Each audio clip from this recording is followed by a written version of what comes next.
So battery is one of the most important part in a smartphone, and it is because of the energy produced by the battery you are able to see this video. So as technology has evolved, smartphones nowadays can last up to 15 hours and even up to 50 days. And there are also smartphones which are capable of recharging itself from 0 to 100% within 30 minutes. But the real question remains the same. Is it safe to charge a smartphone to 100%?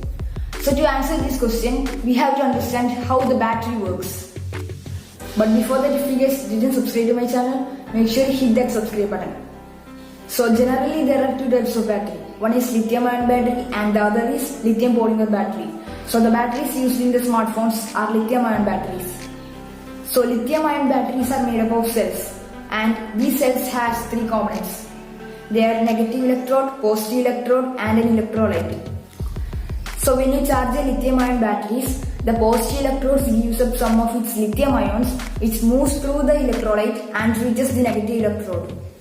So when the battery is discharged, or in other words when the battery is being used, the lithium ions move back to positive electrode through the electrolyte, and this produces the energy that powers the battery.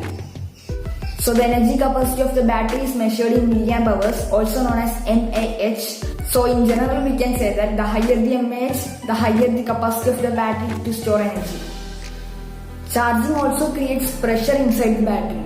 So that is why it takes more time to charge 50 to 100% than 0 to 100%. So charging to 100% stresses the battery, and when you repeat the process, the battery cell starts degrading. So if you charge the battery of your smartphone to 100%, your battery will die within 6 or 12 months. Therefore, you should only charge your smartphone to 80% if you want your smartphone to last longer.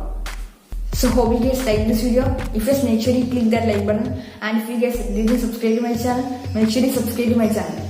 So see you guys in the next video. Until then, this is Akshay Tips signing off.